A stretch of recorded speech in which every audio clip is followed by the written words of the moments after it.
It was January 2003, and a group of my friends and I had planned a trip to Nevada.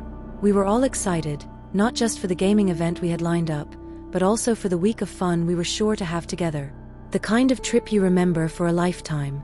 We decided to stay at a friend's apartment in the city center, which seemed convenient at first. But looking back, I sometimes wish we had chosen somewhere else. The building where we stayed wasn't like the modern, sleek ones you might expect in a bustling city like Nevada.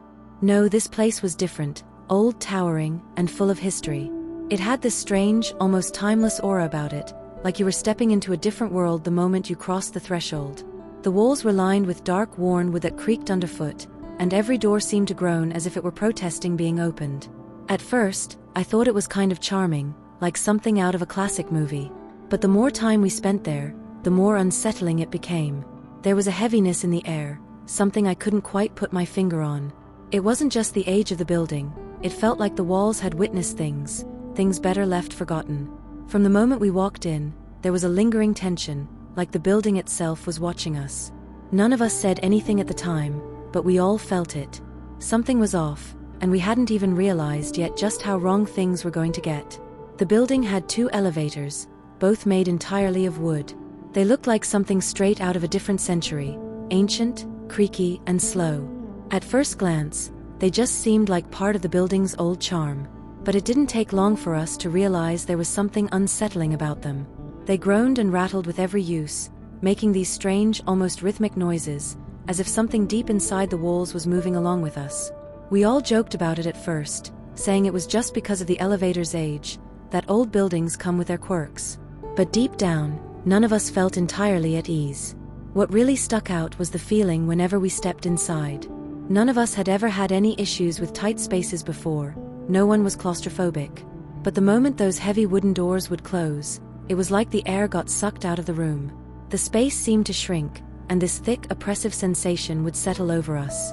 Breathing felt heavier, like the walls were closing in. I remember standing there, gripping the railing, and feeling like we were being watched, like something was right there with us, unseen but very present. It wasn't something we talked about openly, but I could see it in the others' faces too, this sense of unease that went far beyond what any normal elevator should make you feel. Every time the elevator would creak its way up or down, I found myself holding my breath, counting the seconds until we could step out again. Something about those elevators wasn't right, but at that point, we just tried to brush it off.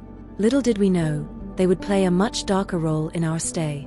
It was around 3 a.m., and we were still going strong, partying in our friend's apartment. At some point, we realized we were running low on drinks, so 2 of my friends and I decided to make a late-night beer run. The streets were quiet and deserted, but honestly, it didn't feel strange at the time, just typical for that hour. What I wasn't prepared for was what awaited us when we got back. When we returned to the building, the right elevator was already at the ground floor, waiting for us. We didn't think much of it. After all, it was old and slow, so we figured someone must have just used it. We all piled in, and I pressed the button for the 7th floor, where our friend's apartment was. The elevator groaned as usual, the familiar creaks and rattles filling the silence as we started our ascent.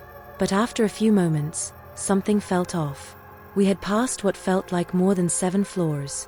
I leaned forward, watching the floors blur by as we counted, and soon we had passed 10. My heart started to pound in my chest as I looked at my friends.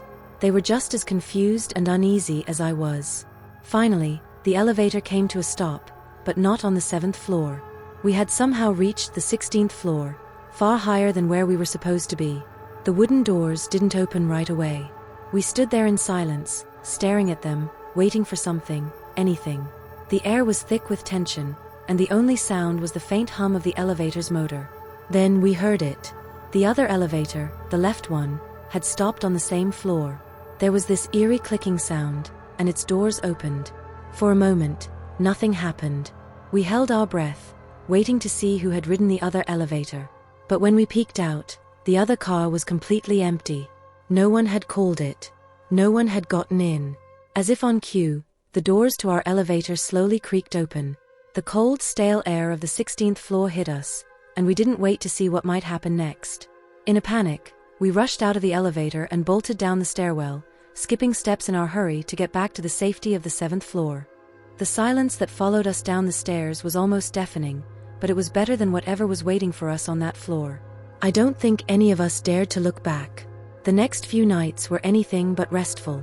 After that strange encounter on the 16th floor, none of us could shake the feeling that something was seriously wrong with the building.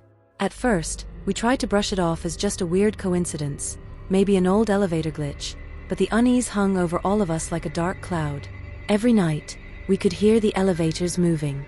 It was as if they had come alive, constantly groaning and rattling through the floors. The sounds would start late at night, around the same time we had taken that fateful ride. At first, we thought maybe there were other residents in the building using them. But as the hours dragged on, it became clear that no one was riding those elevators. They just kept going up and down, all night long. The noises were relentless. We tried to drown them out, but they always seemed to creep into our room, unsettling and strange. The heavy thud of the machinery echoed through the walls, followed by random, eerie clicks and creaks. Each time the elevators stopped, there was this brief moment of silence, like a breath being held, before they groaned back to life again. None of us could sleep peacefully. I'd wake up in the middle of the night, heart racing, convinced I had heard the creak of the elevator doors opening. I wasn't alone in this. My friends were equally rattled, their faces pale and drawn from lack of sleep. We barely spoke about it during the day, trying to pretend it wasn't bothering us, but the tension in the apartment was thick. Every time we had to use the elevators, we hesitated, exchanging nervous glances before stepping inside. That cold, suffocating feeling from before had returned each time we entered, making our hearts pound with dread. I could tell we were all thinking the same thing. Whatever happened on that 16th floor hadn't been normal. The elevators weren't normal. The morning after yet another sleepless night, we decided to share what had happened with a local bar owner where we'd been having breakfast every day. We figured he might know something about the building. As we described the elevators, the 16th floor, and the eerie feeling that had followed us for days, I noticed his expression change. He didn't seem surprised. In fact, it was as if he had heard the same story before. When we finished, he leaned in slightly, his face serious, and told us something that sent chills down my spine. "You're not the first ones to talk about those elevators," he said quietly. "That building used to be a hotel, way back in the day. There was a janitor who worked there, dedicated man, took care of everything, especially those old elevators. He'd been working there for years. One day, while he was working on the elevators, something went wrong." We all leaned in closer, hanging on his every word. The elevators back then weren't as safe. He was on the 16th floor, adjusting something inside the elevator shaft, when the elevator car above him slipped its brakes. No one knows how it happened, but he fell from the 16th floor, down through the shaft, and was killed instantly. I felt a cold shiver run down my back as I recalled how our elevator had stopped on that exact floor. The bar owner's voice dropped lower. Ever since then, people have reported strange things with those elevators. Sometimes they stop on random floors. Sometimes you hear noises late at night, even when no one's using them. Some say it's just old machinery, but others think it's him, the janitor, still riding those elevators, still trying to keep them running. None of us spoke for a long moment, letting his words sink in. The story felt like the missing piece to a puzzle we hadn't wanted to solve. It all made too much sense. The cold, the suffocating feeling, the elevators running in the dead of night, the 16th floor. We all wanted to believe it was just a coincidence, just some old building with faulty machinery. But after hearing the story, none of us were willing to take any more chances. For the rest of our stay, we avoided the elevators completely, opting to take the stairs no matter how tired or drunk we were. Something about those elevators felt wrong, and none of us were willing to tempt fate again. And remember, not all stories end when the video does. Sleep well if you can.